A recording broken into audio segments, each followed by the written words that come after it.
तो सर ये जो सीक्वल सर्वर है ये क्या मतलब माइक्रोसॉफ्ट का है या इसको एक्सेस कैसे करते हैं? ये माइक्रोसॉफ्ट का है। और ये किसी कंपनी में काम करेंगे तो फिर आपको ये वैसे ही मिल जाएगा। अगर आप वैसे सीखना चाहते हैं तो आपको ये इंस्टॉल करना पड़ेगा। ये फ्री में अवेलेबल नहीं है, ये बाय, इसका लाइसेंस बाय करना पड़ता है। यस, जैसे मेरे पास 2008 का एक सेटअप पड़ा हुआ है, तो मैं इसके ऊपर सर प्रैक्टिस कर रहा हूँ।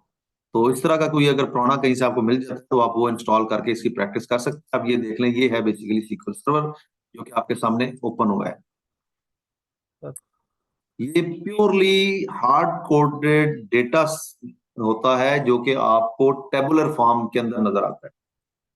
इसमें डेटाबेसेस होते हैं, इसके अंदर टेबल्स होते हैं, उन टेबल्स में से डेटा आप जाके देख सकते हैं। जैसे फॉर एग्जांपल, अगर मैं आपको यहाँ पे कोई डेटा शो करवा दूं तो अब ये सीक्वल सर्वर की एक क्यूरी, ये जो स्ट्रक्चर की लैंग्वेज है ना, ये बेसिकली वो क्यूरी है, ये वो लैंग्वेज है, और ये नीचे इसका डेटा है।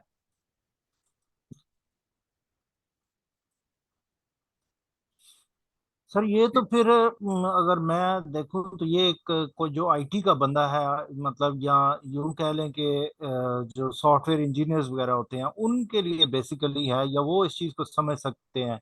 हमारे जरूरी नहीं जैसा है। एक लेमन बंदा तो इसको बिल्कुल नहीं समझ नहीं पाएगा। नहीं नहीं, ये चीज कॉन्सेप्ट अपने जहन से निकाल दें। इसको कोई भी सीख सकता है, पहली चीज ये याद रखेंगे। सीक्वल को मैंने उस बंदे को सिखाया है जो बंदा मैट्रिक पास था, और वो बंदा बिल्डिंग्स के नक्शे बनाता था। अब डिजाइनर का प्रोग्रामिंग से या डेवलपमेंट से कोई ताल्लुक नहीं होता, ये आपस में टोटली अपोजिट फील्ड्स हैं। 6 महीने में वो बंदा सीक्वल की बड़ी जबरदस्त क्यूरीज लिखने तक आ गया था।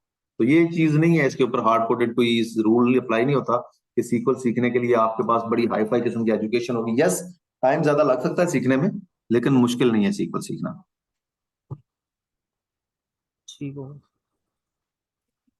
नहीं जी, आगे मूव करें। थोड़ा सा मैं आपको डेटा बता दूंगा, डेटा जो मैंने आप लोगों के साथ शेयर किया है वो डेटा है क्या। उसके बाद उसके ऊपर हम वर्किंग स्टार्ट करते हैं। थोड़ा सा इस डेटा के अंदर प्रॉब्लम है, और प्रॉब्लम ये है कि इस डेट फॉर्मेट जो है ये खराब है। कहीं पे डेट आपको इस फॉर्मेट में मिलती है 31-07-2012। मैं इसको इसलिए यूज करूंगा कि मैंने आप लोगों से डैक्स लिखवाना है इस डेट को ठीक करने के लिए। और कहीं पे मैं अगर इसके ऊपर फिल्टर लगाऊं तो अब ये जितना भी 2014, 2013, 2012 और 2011 है ना, ये एक्चुअली डेट फॉर्मेट में है। इसमें आप जैसे जैसे हायरार्की ओपन करते जाएंगे तो आपको डेज भी नजर आएंगे। लेकिन ये जो नीचे डेट आ रही है, 13 है, 14, 15, ये सारी की सारी डेट फॉर्मेट में नहीं है, ये टेक्स्ट फॉर्मेट में है। अब इस डेटा के अंदर हमारे पास है क्या जी? सबसे पहले रो आईडी है। रो आईडी में बेसिकली यूनिक नंबर है हर रो के लिए। ऑर्डर आईडी है। ऑर्डर आईडी यहाँ पर यूनिक नहीं होगा, ये डुप्लीकेट्स होंगे। एक ऑर्डर के अगेंस्ट मल्टीपल आइटम जा सकते हैं, मल्टीपल आइटम बाय कर सकते हैं। ये डेटा है बेसिकली ई कॉमर्स का डेटा या ऑनलाइन स्टोर का डेटा है, जहां से लोग अपने ऑर्डर्स प्लेस करते हैं, उनको चीजें शिप की जाती हैं और वो यूज करते हैं, उसके रेलेवेंट डेटा ये। अच्छा, ये डेटा यूज करने का पर्पज ये है कि अ, हमें जो काम मिलता है वो बड़े कॉम्प्लेक्स डेटा सेट्स के ऊपर मिलता है। तो ये भी इटसेल्फ काफी कॉम्प्लेक्स डेटा सेट है, क्योंकि इसके अंदर डायमेंशंस बहुत ज्यादा है जिनकी बेस के ऊपर आप रिपोर्ट बनाते हो। जैसे मैं आपको थोड़ी देर पहले एक रिपोर्ट दिखा भी रहा था, तो उसके अंदर भी आपने देखा होगा बहुत सारे टेबल हैं और कुछ टेबल्स के अंदर बहुत सारे कॉलम्स आ रहे हैं। तो इसमें भी आप देखें। अच्छा, उसके बाद दो हमारे पास इसमें डेट कॉलम्स हैं, ऑर्डर डेट है और शिपमेंट डेट है, ये दोनों डेट के कॉलम्स हैं। शिपमेंट मोड है, आप किसी भी इसके फिल्टर पे क्लिक करेंगे तो आपको पता चल जाएगा कि यूनिक कितनी इसके अंदर वैल्यूज हैं। और शिपमेंट मोड में फर्स्ट क्लास भी है, सेम डे भी है, सेकंड क्लास भी है और स्टैंडर्ड क्लास भी है। 4 तरह के शिपमेंट मोड्स हैं जिनके ऊपर जाके हम एनालिसिस करेंगे। कस्टमर की आईडी, ये यूनिक आइडेंटिफिकेशन है हर कस्टमर की।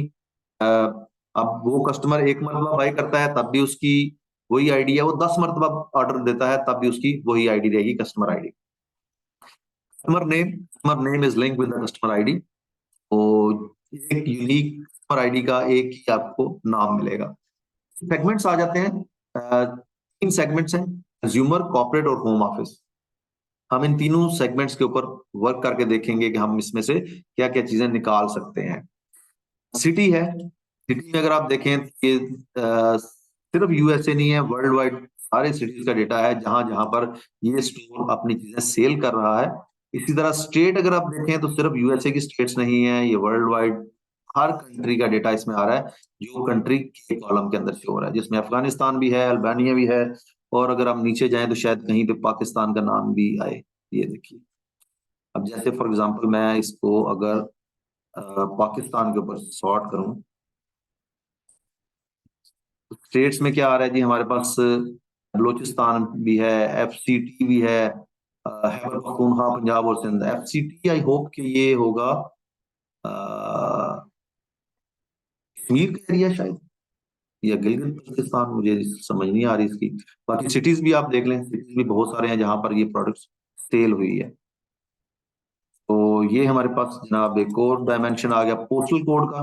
पोस्टल कोड बेसिकली आप पता ही है कि हर एक एरिया का, हर एक एड्रेस का डिफरेंट होता है। फिर मार्केट, किस मार्केट में ये सेल हुआ है, ये सारी वो मार्केट्स हैं, अफ्रीका की है या जो भी है। रीजन कौन सा है, ये रीजन आ गए उसके। और उसके बाद प्रोडक्ट आईडी है, हर प्रोडक्ट का एक यूनिक आईडी होगा, उसी के हिसाब से उसका नाम होगा। Categories, only three categories, furniture, office supplies और टेक्नोलॉजी, ये तीन तरह की कैटेगरीज सप्लाई की जा रही हैं इस स्टोर की तरफ से। सब कैटेगरीज, हर एक कैटेगरी में फर्दर सब कैटेगरीज भी हैं जो कि आपके पास डेटा आ चुके हैं, आप देख सकते हैं। सेल्स कितनी की हुई, कौन सी प्रोडक्ट किस कस्टमर को कब कितने की सेल हुई, ये बेसिकली आपका डेटा ये बता रहा है। तो ये सारी आपकी सेल्स हैं जो कि $43.605 से लेके ऑनवर्ड हैं। क्वांटिटी कितनी कितनी सेल हुई है। उसके बाद डिस्काउंट है, डिस्काउंट जो है ये बेसिकली परसेंटेज है, कितने परसेंट का डिस्काउंट दिया गया है। 0% से लेके 85% का डिस्काउंट इसके ऊपर है। डिस्काउंट के बाद प्रॉफिट है। अब प्रॉफिट में आपको नेगेटिव प्रॉफिट भी नजर आएगा, जीरो भी आएगा और पॉजिटिव भी आएगा। जितना बड़ा डिस्काउंट है उतना कम प्रॉफिट है, या मे बी उसमें उतना लॉस है।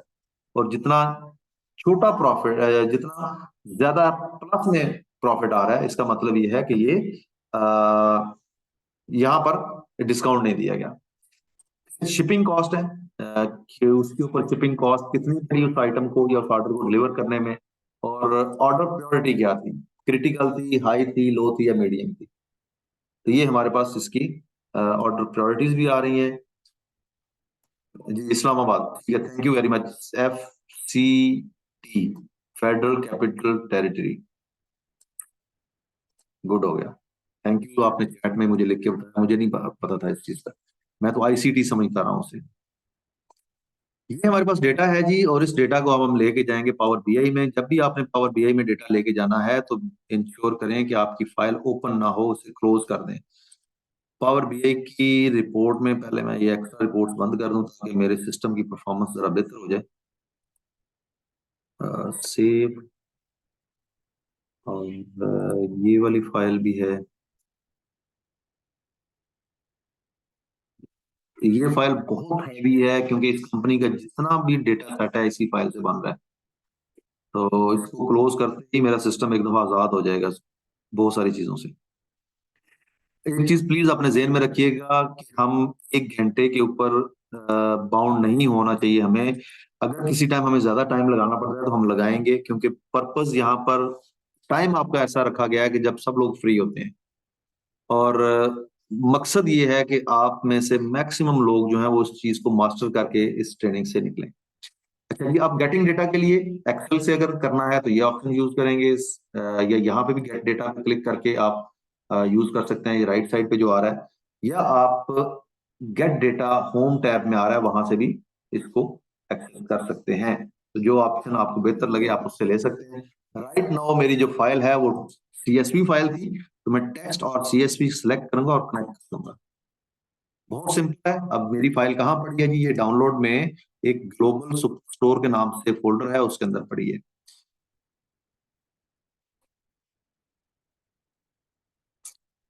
कनेक्शन के बाद जो सबसे पहले मेरे पास विंडो आई वो ये है जिसमें मुझे डेटा का कुछ सैंपल नजर आ रहा है।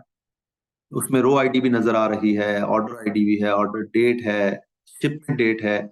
अब ये मुझे कह रहा है कि मैं पहली 200 रोज की बेस के ऊपर आपका डेटा टाइप डिटेक्ट करूं या ना करूं। अब मेरी मर्जी है, अगर मैं कहूंगा नहीं करो, डोंट डिटेक्ट डेटा टाइप्स, तो मैं कर सकता हूं। Based on entire data set, पूरे के पूरे डेटा सेट की बेस के ऊपर करो तो मैं ये कर सकता हूँ, और बेस्ड ऑन 200 रोज चाहूँ तो वो कर सकता हूँ। लेकिन डिफॉल्ट 200 रोज है तो आप इसके ऊपर ही इसको कर लीजिएगा। उसके बाद अगर नीचे आप देखें तो आपके पास 3 बटन आ रहे हैं, लोड का है, ट्रांसफॉर्म डेटा का है, और कैंसिल का है। आपने यानी कि इस लोड पे जाना है, ट्रांसफॉर्मेशन की जरूरत है तो हम बाद में करेंगे, हम इसके साथ ही ट्रांसफॉर्मेशन नहीं कर रहे होंगे। जैसे मैं डेटा लोड करूंगा तो मेरे पास राइट साइड पे डेटा के अंदर ये पूरे का पूरा टेबल और इसके सारे कॉलम शो हो जाएंगे। वो भी देख लेते हैं किस तरह से शो होते हैं। आप लोगों की असाइनमेंट्स भी यही है जो कि आज के दिन में हम कर रहे हैं।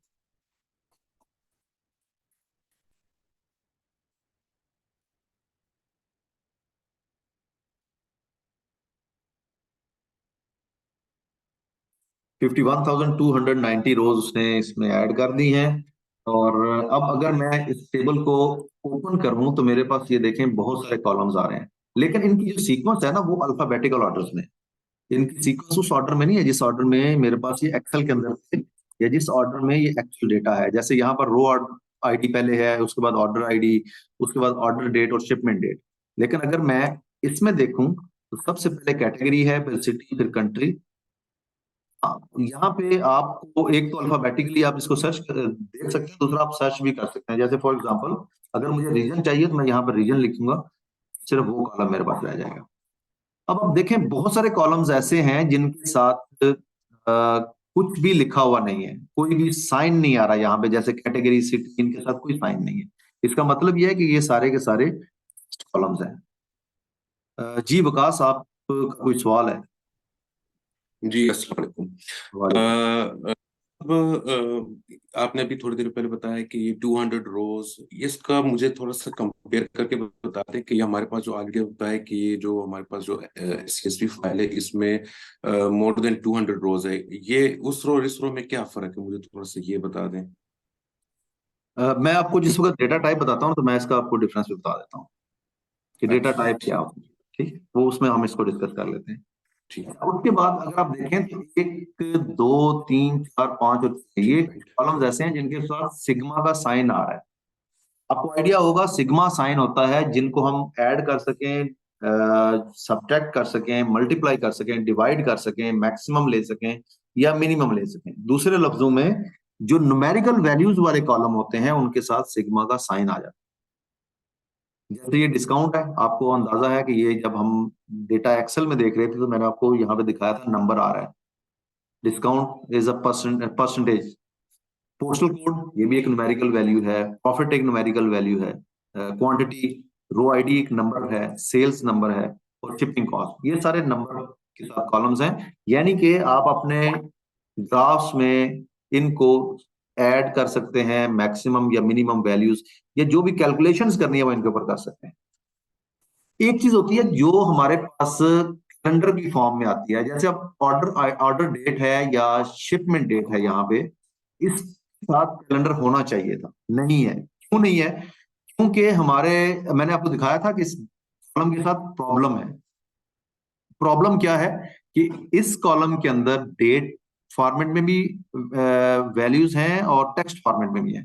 मैं जरा इसको रीनेम करता हूं राइट क्लिक करके, और इसके साथ से ये 2 हटा देता हूं। और यही चीज मैं एक्सेल से जब लेके आऊंगा, क्योंकि एक्सेल में मैंने यही डेटा ट्रांसफॉर्म करके रखा हुआ है ऑलरेडी, मैं आपको दिखा सकूं कि इन दोनों में फर्क क्या आता है। अब ये भी एक्सेल की फाइल है, सेम डेटा, लेकिन डेटा टाइप जरा डिफरेंट है इसकी। अब मैंने सेलेक्ट किया स्टोर को, वही कॉलम सारे के सारे, लेकिन अब डेट जो है वो ऑटोमेटिकली डेट फॉर्मेट में आ जाएगी।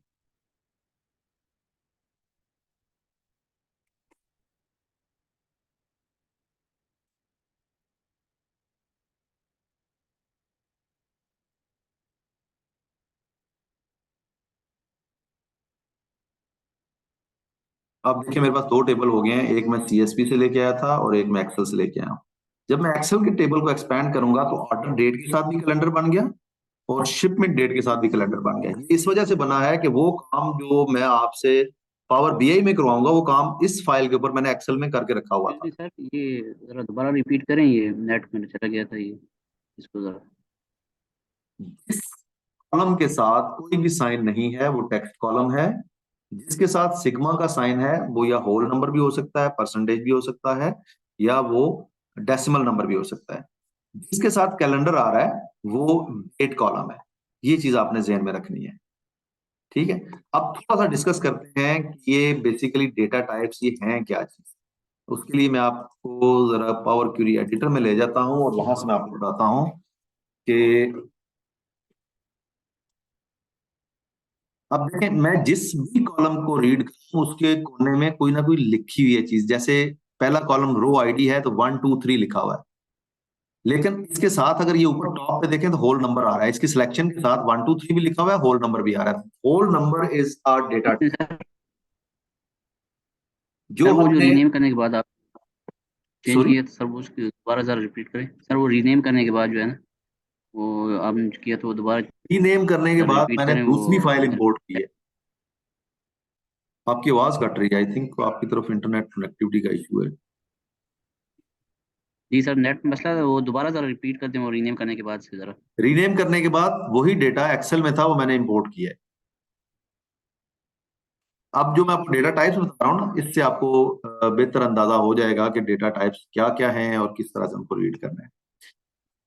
तो पहली रो जो है ये नंबर्स हैं, होल नंबर। दूसरी रो में आप देखें एबीसी लिखा हुआ है। एबीसी का मतलब यह है कि ये टेक्स्ट कॉलम है। ऊपर भी देखें यहाँ पर टेक्स्ट लिखा हुआ आ रहा है। तीसरी रो में कैलेंडर बना हुआ है। अगर मैं इस पर क्लिक करता हूं तो यहाँ पे डेट लिखा हुआ आ गया। चौथी रो में भी इसी तरह से डेट है। और अगर आप आगे चलते जाएं तो यहाँ पे पोस्टल कोड पे जाके दोबारा से नंबर्स आ गए। और उसके बाद फिर ये नंबर्स आएंगे। ये सेल्स में जाके 1.2 लिखा हुआ है, 1 2 3 लिखा हुआ, 1.2 लिखा हुआ है। और जब मैंने इस पे क्लिक किया तो यहाँ पर आप देखें डेसिमल नंबर्स आ रहे हैं।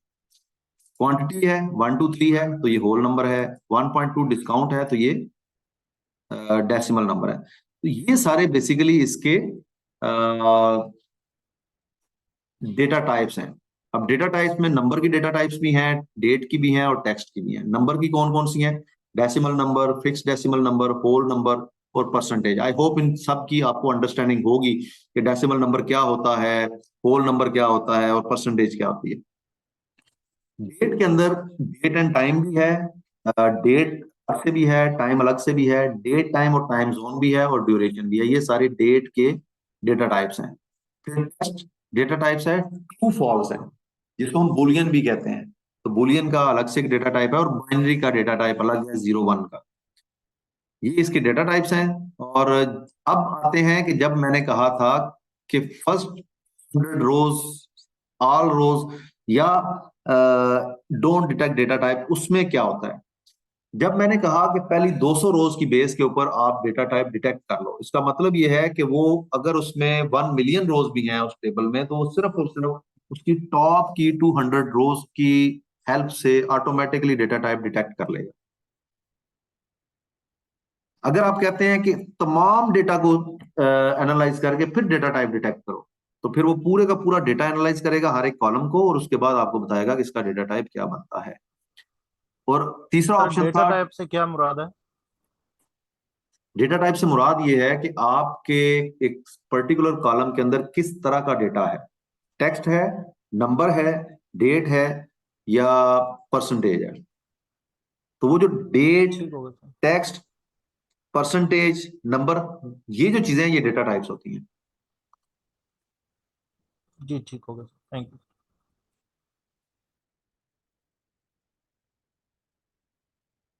और कोई सवाल यहां तक गेटिंग डेटा के ऊपर आप लोगों का?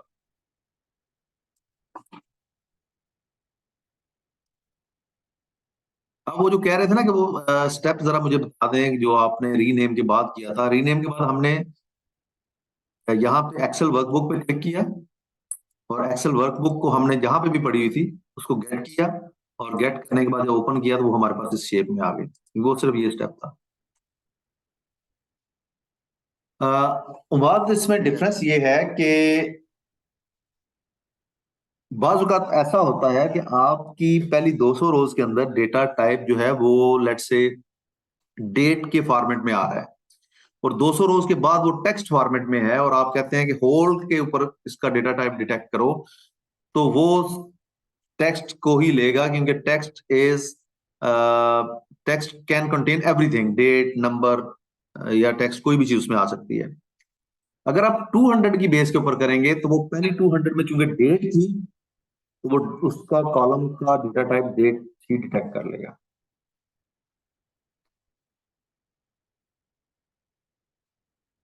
ये बाय डिफॉल्ट है, आप इसको रहने दें, बाय डिफॉल्ट जैसे आपके पास आता है आप इसी तरह से इसको गेट कर लें।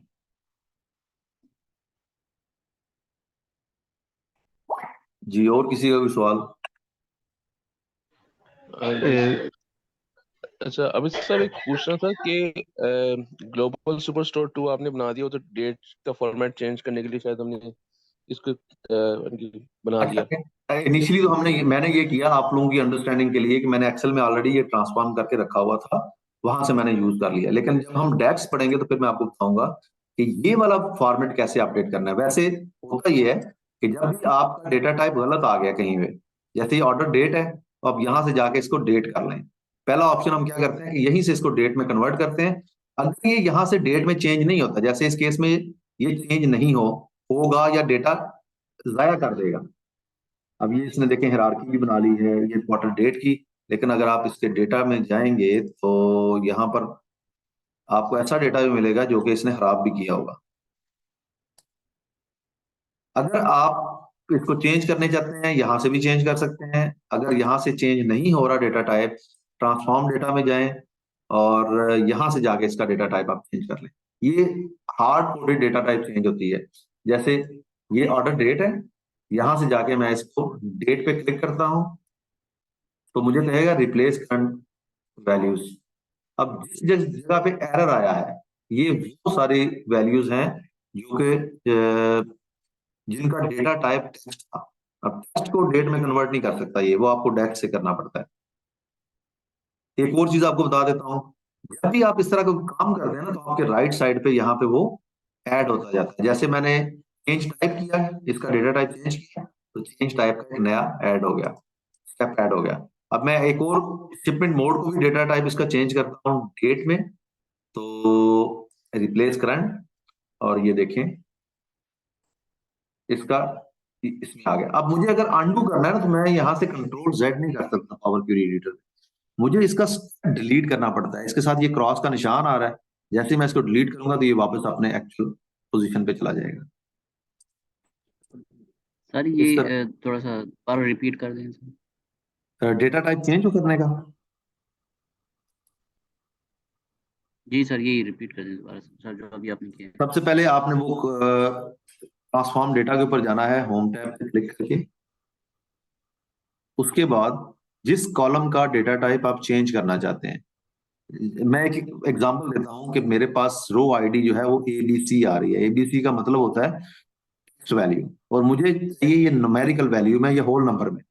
मैं ये कॉलम सेलेक्ट करूंगा और ये ऊपर मेरे पास देखें डेटा टाइप आ रहा है, अगर नजर आ रहा है आपको ये मेरा कर्सर है जिस जगह पे, जी नज़र आ रहा है जी। यहां से सिलेक्ट करें और इसका आप डेटा टाइप चेंज कर दें। जैसे अगर मैंने होल नंबर किया, अब वो एबीसी की बजाय 1 2 3 आ गया। लेकिन ये जो मैंने इसमें चेंजेस किए हैं वो मेरे पास एक स्टेप यहाँ पे रिकॉर्ड भी हो गया है चेंज टाइप के नाम से। अब मुझे अगर ये रिवर्ट करना है तो फिर मैं इस स्टेप को यहाँ से डिलीट कर दूंगा तो ये वापस चला जाएगा। अच्छा, इसमें एक चीज और मैं बता दूंगा आपको, आपने फाइल को सेव कर दिया, क्लोज कर दिया, 3 दिन के बाद दोबारा ओपन किया और फिर आपको पता चला कि मुझे वो काम नहीं करना था जो मैंने किया है, अब अनडू करना है।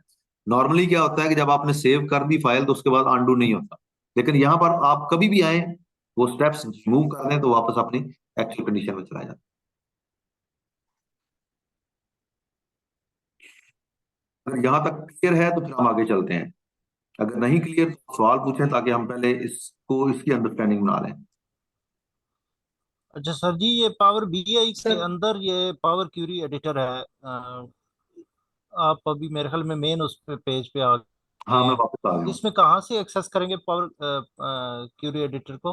होम टैब और ये ट्रांसफॉर्म सर। डेटा लिखा हुआ है। सर।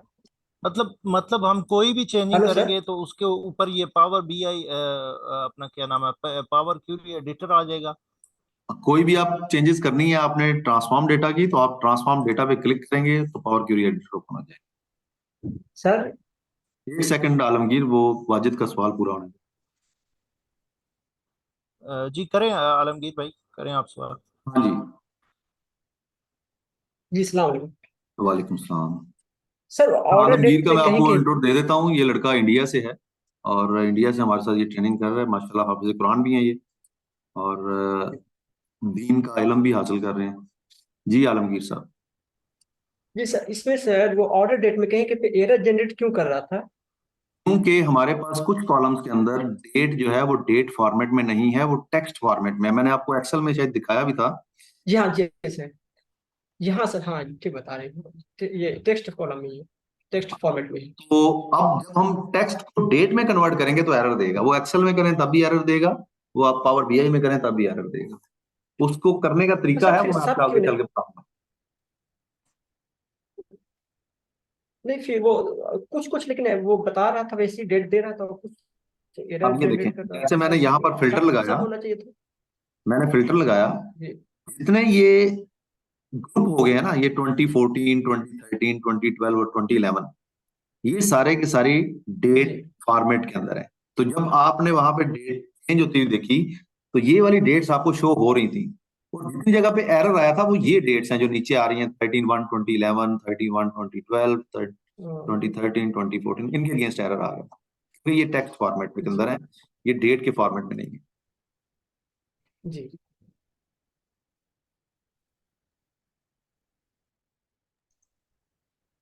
सर मैंने जब डाटा उसमें पावर क्वेरी एडिटर में किया तो उसमें कोई एरर नहीं आया। आपको कोई एरर नहीं आया? आपने डेटा टाइप चेंज कर दिया? नहीं सर, मैंने उसको हाँ चेंज चेंज टाइप किया बस। आपने डेटा टाइप में जाना है यहाँ पे, और यहाँ से इसको डिलीट करना है। उसके बाद ये दो ऑप्शन है, ऐड न्यू स्टेप और रिप्लेस करंट है। आपने ये कर दिया तो आपको ये लाजमी एरर देगा इन कॉलम्स के अंदर, क्योंकि ये सारे डेट फॉर्मेट में नहीं थे।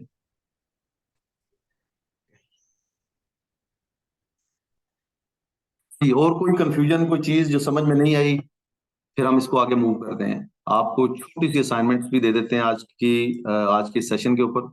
और बस आपको बता देते हैं कि आपने जब रिपोर्ट्स डेवलप करनी है तो किस तरह से डेवलप करनी है। एक चीज ध्यान में रखनी है कि ज्यादातर जब क्लाइंट आपके पास आता है तो वो कहता है जी सबसे टॉप पे मेरी रिपोर्ट का टाइटल लगाओ, उसके बाद फैक्टर्स लगाओ, उसके बाद हाई लेवल नंबर्स, फिर उनको ड्रिल डाउन करो, थोड़ा सा डिटेल बताओ, फिर मजीद डिटेल बताओ, फिर ट्रेंड्स बताओ, और फिर टेबुलर फॉर्म में दे दो। ज्यादातर का यही फॉर्मेट होता है। और जो मैंने अभी आपको रिपोर्ट भी दिखाई थी, वो भी बोल इसी तरह से, सिर्फ उसके ऊपर टाइटल नहीं था रिपोर्ट। हाई लेवल नंबर जो है वो दिखाने के लिए हमारे पास कार्ड्स होते हैं। ये कार्ड है बेसिकली, अगर मैं इस पर क्लिक करता हूं तो ये कुछ इस तरह का कार्ड बन जाता है।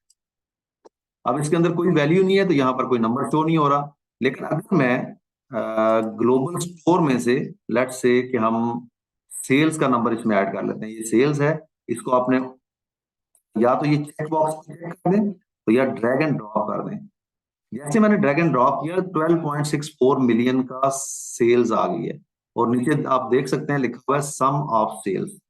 अब अगर आप सम ऑफ सेल्स यहाँ पे नहीं लिखना चाहते, सिर्फ सेल्स लिखना चाह रहे हैं, तो फील्ड्स में जाएं, इस पे डबल क्लिक करें और इसको आप सेल्स में कन्वर्ट कर दें, तो ये इस तरह से सेल्स बन जाएगी। तो ये होता है basically high level number show करने के लिए। अब आप लोगों ने क्या करना है कि इस तरह के चार बनाने, दो, ये चार आपने इस तरह से बनाने हैं और उनके अंदर मुख्तलिफ वैल्यूज को स्टोर करना है। पहले में सेल्स आ गया, दूसरे में सेल्स को डिलीट कर दें और प्रॉफिट को ऐड कर लें। प्रॉफिट ये आ गया। तीसरे में सेल्स को फिर अगेन डिलीट कर लें और क्वांटिटी को ऐड कर लें, और I think quantity is here, और लास्ट पे आपने शिपमेंट कॉस्ट आपके पास एक आ रही है वो ऐड करनी है। अब ये 4 डिफरेंट कार्ड्स बन गए हैं और चारों के अंदर डिफरेंट वैल्यूज आ रही हैं, लेकिन ये अच्छे नहीं लग रहे क्योंकि ये एक लाइन में नहीं है, इनके दरमियान में गैप डिफरेंट है। तो वो कैसे करना है जरा वो नोट कर लेंगे, जब आप प्रैक्टिस कर रहे होंगे तो इस वीडियो से आप हेल्प भी लीजिएगा।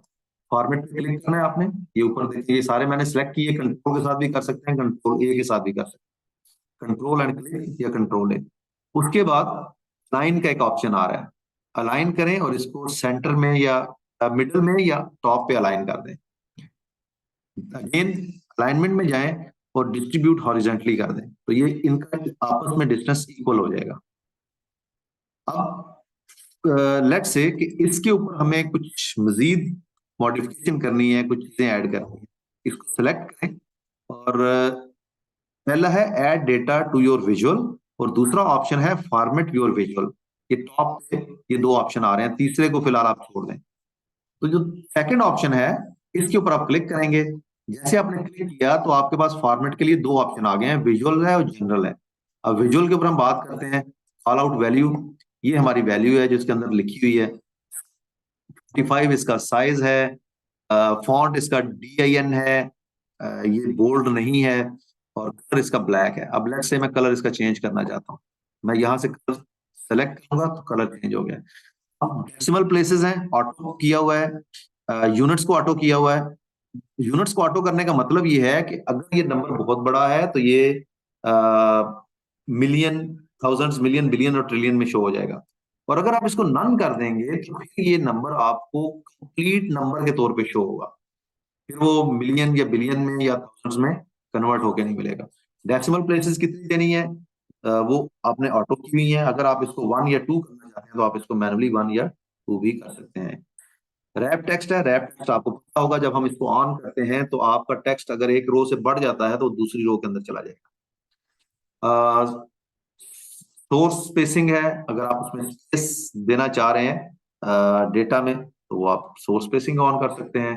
कैटेगरी लेबल, ये नीचे जो सेल्स लिखा हुआ है this is a category label, इसको ऑफ कर देंगे तो ये गायब हो जाएगा, ऑन करेंगे तो ये आपको यहाँ पे नजर आ। ये है सिंपल से 2 ही फॉर्मेट ऑप्शंस हैं इस विजुअल के लिए। और अगर आप जनरल के अंदर जाते हैं तो यहाँ पर एक प्रॉपर्टीज, इसके साथ वैसे छेड़ने की जरूरत नहीं पड़ती प्रॉपर्टीज के साथ, इसमें इस बॉक्स की हाइट और इसकी विड्थ आ रही है, कितनी हाइट है और कितनी विड्थ है, इसकी पोजीशन क्या है। राइट नो प्रेजेंटली ये 0 पोजीशन पे है और वर्टिकली 79 पे है, अगर मैं इसको बिल्कुल टॉप पे कर दूंगा तो ये 0 0 हो जाएगी। तो जितने टॉप से नीचे होगा वो नंबर आपका वर्टिकल में शो होगा, जितना लेफ्ट से राइट पे होगा वो नंबर आपका हॉरिजॉन्टल में शो होगा। जैसे मैंने सेकंड विजुअल को सिलेक्ट किया, 328 ये लेफ्ट से 328 पिक्सल्स ये हटा हुआ है। फिर इसके बाद आ जाती है पैडिंग। पैडिंग बेसिकली आपकी स्पेस होती है, कितने पिक्सल राइट, लेफ्ट, टॉप और बॉटम से आपने रखना है, इसको आप कम ज्यादा कर सकते हैं यहाँ से। कुछ एडवांस्ड ऑप्शन है, मेंटेन लेयर ऑर्डर है, ऑन करना चाहते हैं कर लें, अगर आपने मल्टीपल विजुअल्स को एक दूसरे के ऊपर रखना है तो आप इसको ऑन कर लेते हैं। फिर टाइटल आ जाता है। अब राइट नो इस रिपोर्ट के ऊपर कोई टाइटल नहीं है, इस विजुअल के ऊपर अगर आप इसको ऑन करते हैं तो टाइटल का एक टेक्स्ट आ जाता है। लेट्स से मैं यहाँ पे लिखता हूँ टोटल सेल्स, तो ऊपर देखें टॉप पे टोटल सेल्स लिखा हुआ आ गया। मैं इसका साइज चेंज कर सकता हूँ अगर मैं चाहूँ तो। लेट्स से मैंने 25 कर दिया, इसको बोल्ड कर दिया, इसका कलर अगर चेंज करना है तो यहाँ से आप भी चेंज कर सकते हैं, और फिर अगर इसकी अलाइनमेंट सेंटर में करना चाहते हैं तो अलाइनमेंट सेंटर में कर सकते हैं। तो आपका जो टाइटल है ये डिफरेंट कलर में आ गया है, और जब हम टाइटल ऑन करते हैं तो हम कैटेगरी लेबल को ऑफ कर देते हैं, क्योंकि ये दोनों चीजें एक टाइम पे नहीं बनता है इनको शो करने की। टाइटल की ये सारी की सारी सेटिंग्स हैं। बैकग्राउंड कलर्स मैं कभी भी रिकमेंड नहीं करूंगा कि आप बैकग्राउंड कलर्स ऑन करें, फिर भी अगर आप करना चाहते हैं तो आप कर सकते हैं यहाँ से बैकग्राउंड कलर्स इसके ऑन, तो टाइटल आपका जरा बैकग्राउंड से भी हाईलाइट हो जाता है। उसके बाद हेडर आइकॉन है, इसको आप एज इट इज रहने दें। टूल टिप, ये बड़ा इंपॉर्टेंट होता है। टूल टिप क्या होती है कि जब भी आप कर्सर इस पे लेके जाएंगे तो ऊपर एक पॉपअप शो होता है ब्लैक विंडो में, इसको हम कहते हैं टूल टिप। बाय डिफॉल्ट इस टूल टिप के अंदर वही चीज है जो कि विजुअल के अंदर आपने फील्ड ऐड की हुई है। जब टूल टिप को स्टडी करेंगे तो फिर मैं आपको बताऊंगा कि इसके अंदर ही इसी टूल टिप के अंदर आप मजीद चीजें कैसे ऐड कर सकते हैं। जैसे फॉर एग्जांपल अगर मैं इसके ऊपर कर्सर लेके गया हूं तो एक नंबर शो हो रहा है, अगर मैं 3-4 चीजें शो करना चाहूं तो कैसे करूंगा, और मैं इसके ऊपर कर्सर लेके गया हूं तो कुछ भी शो नहीं हो रहा क्योंकि इसका टूल टिप ऑफ है। इसको ऑन कर लूंगा तो ये चीज इसमें भी शो हो जाएगी। ये देखिए यहाँ पे अलग चीज आ रही है, यहाँ पे अलग चीज नजर आ रही है। रिपोर्ट पेज करना है या डिफॉल्ट करना है, फिर ऑटो, फिलहाल क्योंकि आपने कोई भी टूल टिप का पेज नहीं बनाया हुआ तो ये ऑटो पे आ रहा है। टेक्स्ट आपने क्या रखना है, बैकग्राउंड क्या रखना है, वैल्यू कलर क्या रखना है, ये सारी चीजें आप सेलेक्ट कर सकते हैं।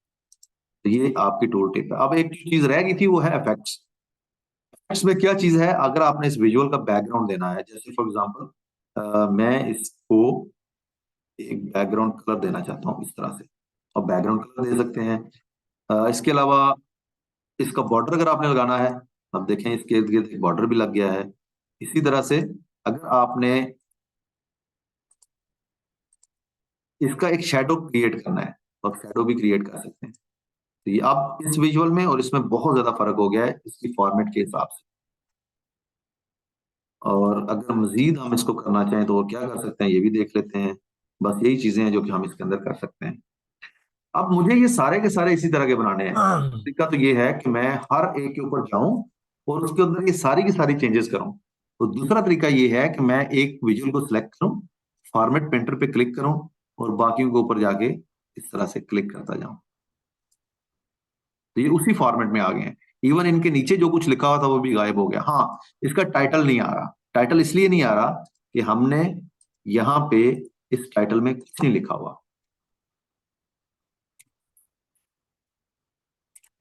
वो जैसे हम लिखेंगे तो इसके टॉप पे शो हो जाएगा।